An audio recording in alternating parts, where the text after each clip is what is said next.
je vais parler, mais à condition, une condition, c'est que ceux qui veulent sortir puissent sortir. Vraiment, je n'ai pas. Non, le mec, Tarili Shooter, ceux qui veulent fumer peuvent fumer ici aussi, ça me prend encore plus d'aller. Non, je ne veux pas, parce que Baruch Hashem, on a eu le mérite. Salam. Je ne connais pas beaucoup de Bachouville que quand il parle, il me renforce. Tu m'as renforcé toutes les idées que tu as dit, mais je connais qu'à votre départ.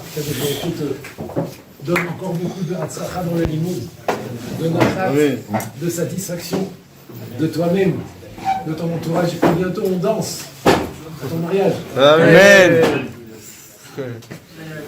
En vérité, vous savez que ça fait 11 ans que Madame Goetz, Aléa Shalom, elle est partie. Et ça fait 11 ans qu'on se retrouve. Hein, 11 ans qu'on se retrouve à cet Asgara extraordinaire. Vous savez qu'il y a un Tana, il est monté dans le ciel. Et il a eu ce qu'on appelle en hébreu une mort clinique. En français, une mort clinique. Et son père lui a demandé quand il est revenu, dis-moi, qu'est-ce que tu as vu là-haut? Il lui a dit, oh la mafoura, j'ai vu un monde à l'envers. Et pourquoi j'ai vu un monde à l'envers? La page toute, c'est que ceux qui sont chashovim ici, là-bas, il n'y a rien. Et ceux qui sont ici en bas, quoi, ils sont en bas de l'échelle, là-haut, waouh! Alors il faut savoir que ce genre de sioum maserhet, ici, vous allez dans les grands yeshivot, vous allez voir des sioumim, mais vous allez voir des sioumim avec des orchestres et des centaines de milliers de personnes. Peut-être qu'en haut, ça ne sera pas... Ah, et des sioumim avec les copains. On se retrouve, maserhet tamid. Avec Bachamaïm, le bruit que ça fait, c'est le bruit que ton sioum il a fait Bachamaïm, c'est d'avoir Gadol, Meod. Et ça fait 11 ans que je vois qu'il y a un mérite spécial à Madame Goetz, c'est que tous les ans, il y a quelque chose de meyouchad que Bachamaïm c'est au Serach. Ça fait beaucoup de bruit. Et ce que je vais dire ce soir, la vérité, je pense que c'est vraiment intime.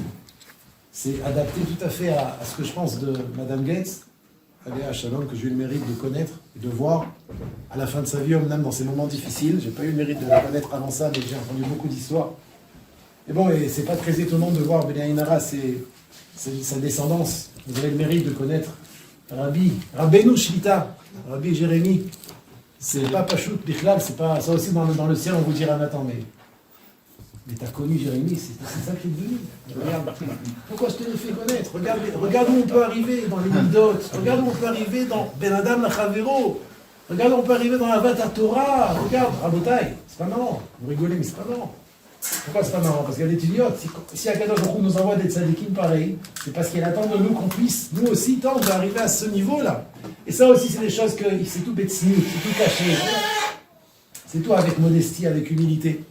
Pourquoi Jérémie, aujourd'hui, Rabbi Jérémie qu'on connaît, moi, pour la petite histoire, ça fait 20 ans que je le connais. Quand je venais ici, il était bachour comme vous.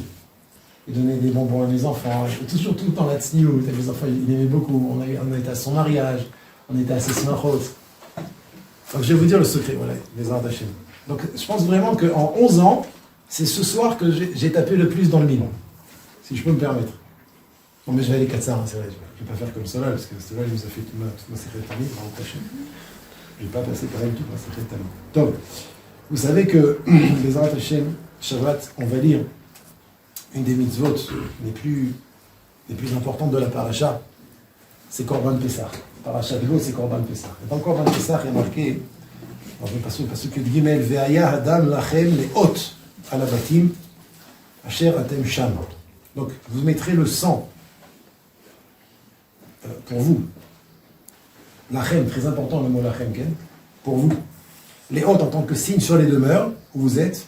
Ve'raïti et Adam, je vais voir le sang.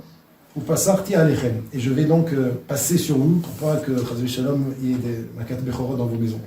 Velo yibachem negef et mashrit, bakoti beretz mitzrayim, donc vous ne vous ferez pas tuer de la sorte. Alors Rashi il dit là-bas quelque chose d'intéressant. Vaya adam lachem leot. Donc ce sera pour vous le sang, un signe. Lachem leot velo lacherim leot, pour vous et pas pour les autres. Mikan shelo nitnu adam elam ibifnim, le sang ils l'ont mis à l'intérieur, dans les linteaux, à l'intérieur, pas à l'extérieur de la maison. Et le pasuk dit V'raïti et Adam. Kadosh Baruch Hu dit je vais voir le sang. Omer Rashi. Akol galou ilefanav. Tout est dévoilé devant Hachem. Tout est su. Et là, אמר הקדוש ברוך הוא נותן אני את עיניי לראות שאתם עסוקים במצוותיי ופוסח אני עליכם. Réponse. Et là, donc, Amar Kadosh Baruch Hu, il dit Hachem, je mets mes yeux pour voir si vous êtes occupés à mes mitzvot, et poseach ani alechem, et je passe sur vos demeures. Makatulka. Bon, vous comprenez que Rachid avait une couchia. La couchia, elle est à Kol Galui les Fanab. Le pasuk nous dit Veraiti et Adam. Dieu, il dit, je vais voir le sang.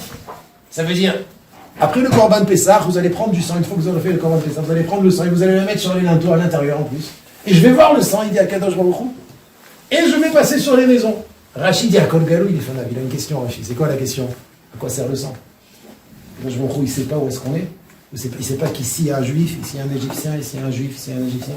Pourquoi il a besoin qu'on mette le sang? Et plus que ça encore, moi je rajoute. Kadosh Baruch Hu, il a fait la différence entre une tipa chez le Bechor et tipa chez Ena chez le Bechor. Kadosh Baruch Hu, il sait qui est Bechor et qui n'est pas Bechor. Et pas seulement le Bechor de la mère, mais même le Bechor du père. Bechor du père, personne ne sait qui c'est. Parce que les Égyptiens, vous savez qu'ils étaient pas des gens très propres et très purs. Dans une maison, il pouvait y avoir 5 Bechor. Comment c'est possible? Un Bechor de la mère et 4 Bechor de 4 pères différents. Ah non, lui, personne ne savait rien. Mais le soir de la 4 Bechorot, il y en a 5 qui meurent. Un, c'est le Bechor de la mère, et 4, c'est le Bechor de 4 garçons que madame a connus. Donc 5 Bechor meurent. Akadosh Baruch Hu, il savait faire la différence entre Tipa chez le Bechor et Tipa chez Ena chez le Bechor. Rachid a une question. On a besoin de mettre du sang sur les linteaux pour savoir où il y a un juif, où il n'y a pas un juif. C'est un coucher chez le Rachid. À Kol Galou, il est fanal chez le Rachid. Mais Akadosh Baruch Hu, il sait tout. Réponse. Et là, Noten ani et enai lirot shatem oskim et mitzvotai veposeach ani alechem. Je veux voir que vous êtes asukim et mitzvotai, que vous avez fait le Korban Pessah, et je vais passer sur vos demeures, je vais vous sauver. La page toute, c'est quoi? C'est qu'on a mis le sang, pas parce qu'Akadosh Baruch Hu, il a besoin de savoir qui est juif et qui n'est pas juif. Et là, parce que ceux qui ont fait le Korban, ils ont mis le sang. Alors je vais la Rav Karlenstein, Kushi Al-Suna. Ah, c'est quoi la question? Ah Ouais, ça ressemble. Bah ouais, exactement, la question elle reste. Akadosh Baruch Hu, il a besoin de savoir, il a besoin de mettre le sang. Quelqu'un qui a fait le Korban a besoin de mettre le sang pour qu'Akadosh Baruch Hu sache qui a fait le Korban Pessah, qui n'a pas fait le Korban Pessah. Ah, la même chose, Akadosh Baruch Hu, il sait qui a fait le Korban Pessah, qui n'a pas fait le Korban Pessah. Qu'est-ce qu'il veut dire Rachid là? Bon, vu l'heure, je te remercie Solana. Ton sioum de 40 minutes va raccourcir mon devoir Torah. C'est bien, quoi, non, la vérité, ça se dit que c'est un grand rizouk. C'est pas mal, c'est Martin et Timon. Mais je voudrais quand même le faire 400. Même si cela il n'avait pas parlé, j'aurais fait 400. En fait, il faut comprendre, Rabotai, quel était le matzav du Ham Israël en Égypte, avant la Géoula, avant Yitzhak Mitzrayim. On peut repartir ça aujourd'hui. Le matzav du Ham Israël en Égypte était qu'on est arrivé, Kayadoua, à même tête Charetouma. Ça veut dire le niveau spirituel du Ham Israël, matériel aussi, mais spirituel surtout, c'était 49 niveaux d'impureté. Et qu'encore un niveau, et Chaz Shalom, on restait là-bas. Okay, et pour sortir de cette Metsiout, là, pour sortir de ce matzav d'impureté, alors qu'est-ce qu'il fallait? Il fallait la Messirut Nefesh. Pour qu'on puisse sortir de Mitzrayim et qu'on soit zoché des Nissim et de la Siyata d'Ishmaïa, il fallait la Messirut Nefesh. Et c'est seulement la Messirut Nefesh qui va nous permettre de sortir de Mitzrayim. Alors où est-ce qu'on a vu la Messirut Nefesh? Là, derrière Hagav, Shmuel Rozovski, il pose la question, pourquoi Béhémet, la Messirut Nefesh, elle amène des Nissim? Pourquoi la Messirut Nefesh, elle amène la Siyata d'Ishmaïa spéciale? Parce que la Messirut Nefesh, c'est quoi en 2 mots? C'est que quelqu'un va contre sa nature, contre sa propre nature. Mais Messirut Nefesh, c'est dans tous les domaines. Et là, encore une fois, c'est pas seulement quelqu'un qu'on voit qui dort pas la nuit, qui étudie la Torah jour et nuit, qui mange pas et qui fait des sigoufim. Messirut Nefesh, si on prend le plan, c'est pas shoot d'aller contre la teva du Ben Adam. Tu marches dans la rue, ta teva c'est quoi? C'est de regarder quelque chose. Non. Tu laisses les yeux en bas. C'est Messirut Nefesh. Tu as envie de manger, tu manges pas à ta faim. C'est Messirut Nefesh. Tu as envie de te lever au moment où tu étudies et tu restes, tu te lèves pas. Irvod Hashem, c'est Messirut Nefesh. La Messirut Nefesh, elle se mesure pas seulement par des grandes actions. Messirut Nefesh, c'est aussi par des petites actions et continuelles en plus. Azidi le Rav Shmuel Rozovski, puisque la Messirut Nefesh, c'est une avodat contre la nature du Ben Adam, Alors, Akadosh Baruch Hu, Mida Keneged Mida, il fait des nissim, mais à la Teva. Toi, tu t'es conduit Neged à Teva, tu as été Moser Nefesh contre ta nature, tu t'es pas levé, tu n'as pas parlé de la Shonara, tu t'es retenu, tu as fait attention de ne pas lever les yeux quand il fallait pas les lever, tu as été Neged à Teva Shelcha, tu as été contre ta nature, Akadosh Baruch Hu, il va aller au-dessus de la nature. De la même manière que toi, tu te lèves dans ta Messirut Nefesh au-dessus de ta nature, tu te laisses pas aller par ton Ergel et par ton Teva normal avec lequel tu es né.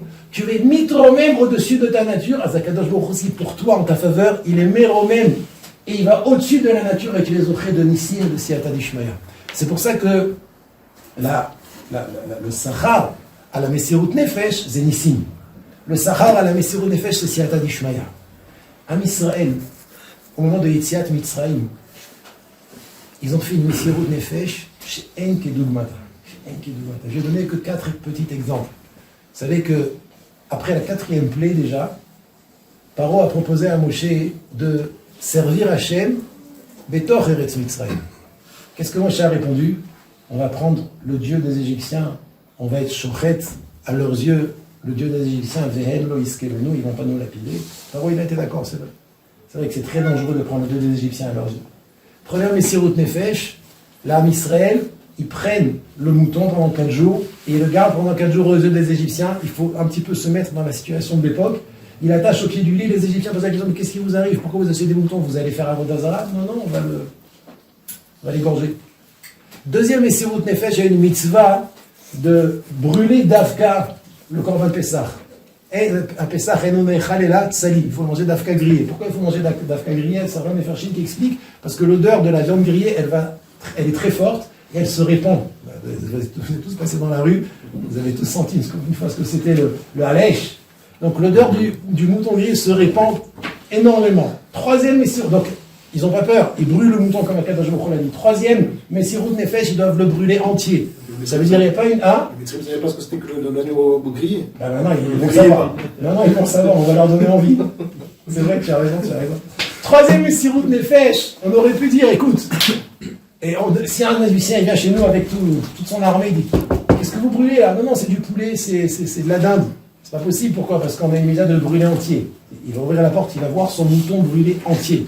Ça, c'est 3 Messirut Nefesh que les Israël ont fait au moment du Korban Pessah. Une autre Messirut Nefesh qui soulève le Rav Karlstein, il dit que la Brit Mila, on ne peut pas manger le Korban Pessah si on est un circoncis, il faut faire la circoncision. Et la Brit Mila, c'est fait le jour même. Le jour même, tout en sachant que le lendemain, c'est-à-dire moins de 12 heures après, on prend la route. Où on prend la route pour le désert, Sakana. De prendre quelqu'un de circoncis, de sortir en voyage, alors qu'il vient de faire la Brit Mila, c'est Sakana Tefashot, Am Israël lo shalu she'elot. Ils ont pris le Korban Pessah, ils ont fait la Shrita, ils l'ont grillé, ils l'ont laissé entier, ils ont fait la Brit Mila, à kol, de Messirut Nefesh Nora. Et encore une fois, c'est pas Messirut Nefesh, ça allait au-dessus de la Teva des choses. Pas se poser de questions. Hachem, il a dit, je fais, avec Simcha. Azkene Gedze, maintenant on comprend bien le pshat dans Rashi. J'ai posé une question dans Rashi. Il est marqué dans le Pasuk, Vaya Adam Lachem Leot Alabatim Asher Atem Sham Veraiti et Adam. Le Pasuk nous dit, le sang sera pour vous. Un hôte, un signe sur les maisons dans lesquelles vous êtes, et je vais voir le sang. Rachid il pose une question. Rachid, à Kol Galou, il est fanal, mais tout, Kadosh Baruch Hu, c'est tout, il a besoin qu'on mette le sang sur les maisons. Qu'est-ce que Rachid répond? Kadosh Baruch Hu a dit, Amar Kadosh Baruch Hu, Ani noten enai, lirot imatem oskim bemitzvotai. Ça veut dire, on croyait que nous, on a posé une question, mais comment ça, Kadosh Baruch Hu, c'est aussi qui a fait Korban Pessah. Le sang qui a été mis sur les maisons, c'était pas pour lui. C'était pas juste que nous, on soit Moser Nefesh pour être zoché de la Géoula, pour être zoché du Pessah, Passarti Ani Alechem, c'est ce qu'Akadosh Baruch Hu nous dit. Je vais voir le sang, et vous, grâce à cette Messirut Nefesh que vous avez fait, le Korban Pessah, vous avez mis le sang sur les maisons, Poseach Ani Alechem. Donc en fait, la réponse elle est que Hachem, il n'a pas besoin ni du sang, ni de savoir quoi que ce soit. Il a ce que nous, on a besoin. C'est pour ça Lachem dans le Pasuk. Comment il dit le Pasuk? Vaya Adam Lachem Leot. Ça sera pour vous. Ce sang-là, celui qui exprime votre Messirut Nefesh, c'est ça qui va être gozel, c'est ça qui va être gorem, qu'Akadosh Baruch Hu va être posséar, et vous allez être zoché de Nissim. Qu'est-ce qu'on apprend de là? On apprend de là que pour avoir de Siyata d'Ishmaya, il faut Messirut Nefesh. Et puis Rousseau, j'allais d'abord chez le Messirut Nefesh, comme j'ai dit tout à l'heure, c'est aller contre la nature de l'homme, contre sa propre nature. Comment t'as dit? Au nom des Chachamim, Ezeu Gibor, Akovesh et Yitzro, Rabotai. Akovesh et Yitzro, c'est pas dans les grandes choses. Akovesh et Yitzro, c'est tout le temps. Tout le temps se poser la question, qu'est-ce qu'Hachem il veut de moi? Sans l'achat, c'est pas quelque chose qu'il est censé mettre en l'achat.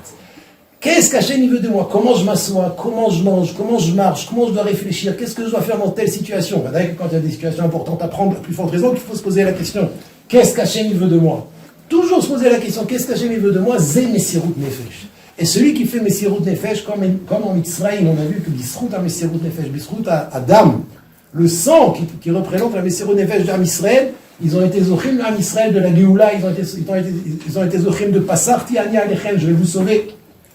C'est la même chose pour chaque particulier. Bisrout à Messirut Nefesh, qui doit se faire de manière réfléchie, de manière détendue et de manière investie. Avec Akadosh Baruch Hu, il est une vie, Nissim au Ben Adam, Nissim Niflot, Yishuot, Vesiata Dishmael. Donc voilà, c'est pour ça que je pense que c'est le secret de Mishpachat Getz. Parce que moi, quand je l'ai vu, Madame Getz, donc ça remonte à il y a 13 ans, en plus, je l'ai vu à des mariages, je m'en rappelle, et on voyait une dame très tsnoua, très pudique et très humble, et dans tout ce qu'elle faisait, après ce que j'ai entendu, après la petite race, ce que j'ai entendu des histoires, comment ils recevaient des maisons des gens en France, je me rappelle pas maintenant de toutes ces histoires, Rabbi peut vous raconter, Rabbi Berger aussi peut vous raconter. Tout était fait avec Messirut Nefesh. Tout était fait. Et comme je vous dis, la Messirut Nefesh, elle ne se mesure pas à ce que nous on voit. Combien ce Ben Adam il est matmid, La Messirut Nefesh, c'est avant tout la tzniut. La tzniut dans lequel c'est fait, de quelle manière c'est fait. Et c'est grâce à cette Messirut Nefesh là qu'elle a été zocha de voir des enfants de Gaïnara. Regardez tous les garçons. Vous connaissez Samuel, vous connaissez les autres garçons? Ouais, tu les connais? Son frère, ouais. Ouais. Comment on est zoché des garçons pareils de Gaïnara? C'est parce que. Mais à la TV. Mais c'est Messirut Nefesh, voilà, exactement. Ils ont eu des Gaïnara. Il a dit tout à l'heure qu'il ne faut pas. Je ne veux pas faire le mettre Gaïnara. Soleil, tu as dit qu'il ne fallait pas chercher le kavod et la rabanout. D'accord? Dans ton sioum. Donc, Baruch Hashem, que tous, on ait tous le mérite aussi d'apprendre de ces maasim là, de cette alicha là, de Messirut Nefesh, et d'être zoché les siyata d'Ishmaya, de voir beaucoup de machat de notre entourage, chacun dans sa maison, chacun dans la maison qui va fonder, chacun dans sa maison dans la maison qu'il est déjà en train de fonder, de ses enfants, et les Andachem, je dirais, de ma chère petite Amen. Amen.